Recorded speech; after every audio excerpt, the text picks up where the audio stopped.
But there is a secret behind relational intelligence. And the reason why most people don't use it, even if the circuit is there, is the same reason that even some of my work colleagues who talk about new work or relating and how important it is, still conflate it with emotional intelligence sometimes and fall short of actually activating their relational intelligence and using it.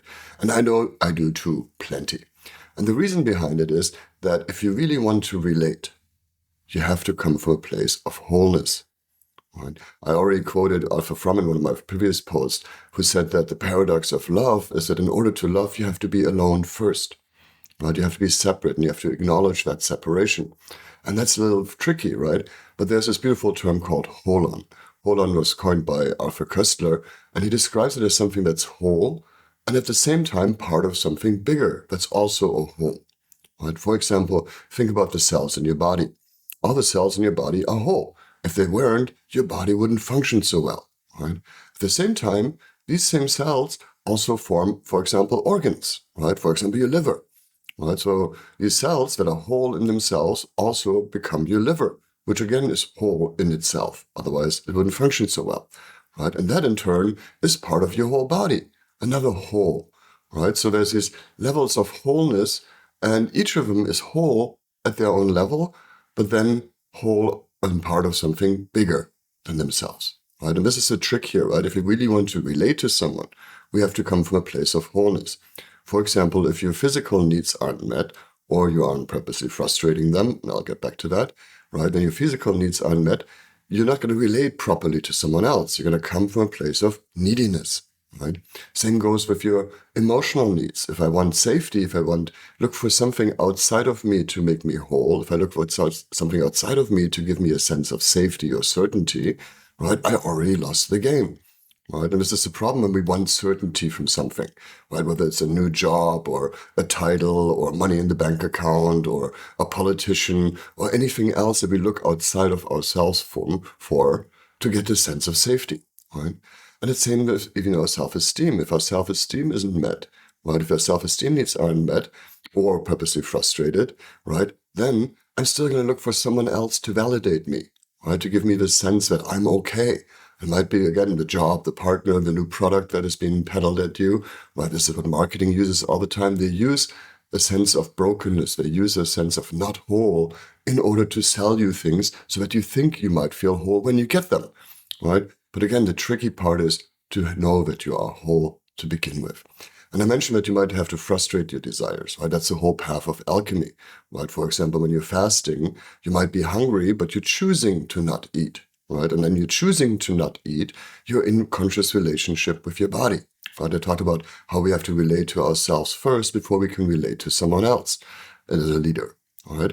And so you have to relate to your physical needs, to your emotional needs, to your mental needs, right? To all of those levels of needs, right? Whether it's physical nutrition, whether it's a sense of safety and psychological safety, right? Whether it's, a sense of self-esteem, all of those needs, you have to fulfill yourself first before you can be in relationship with someone else. Right? So we have to acknowledge also our separation. We have to accept that we are separate from each other and at the same time whole with everything. Right? I'm separate as Philip, and I'm also part of, my relationships, my team, my family, my organization, my ecosystem that I'm operating in, even this whole planet, all of humanity. I'm also part and parcel of that. Right? And I'm separate. And I can't deny that separation. This is the problem when we conflate relational intelligence and emotional intelligence. When we think relationships is all about making us whole together and feeling good, right? But that's eros. That's that second circuit of emotional separation and emotional need that wants to find something outside of us to make us whole, right? So we have to acknowledge our separation. We have to get clarity. We have to cut things into what's what before we can actually consciously relate. And when we relate, we have to come from a place of wholeness, because if we come from a place of unmet needs, we're showing up as needy, and nobody likes needy people, right? So this is the secret and the difficulty with relational intelligence. We have to become separate and whole at the same time. We have to embrace our separation. We have to embrace the rational mental circuit and not just throw out the leader or the baby with the bathwater and go back to, can we just all get along and feel good with each other? No, we have to accept that we're separate first, and then we can relate. But we have to relate from a place of wholeness, knowing that you are already whole, just the way you are right now, right? And being able to know that you have needs and that we need other people to fulfill our needs, that's a level of support. It's not help, right? It's not coming from a place of neediness. That's coming from acknowledging your need and then making an agreement with someone else to fulfill that need, right? But to make an agreement, again, I have to relate. I have to be separate first. So here's the dirty secret of relational intelligence and why so many people fall short of actually practicing it, because it requires us to relate to ourselves first, to relate to our needs, to either purposely frustrate or take care of our needs so that we can then relate from a place of wholeness to somebody else or something else, whatever it might be, right? So here's your dirty secret for the day, and here's your invitation, right? Think about how can you become more whole?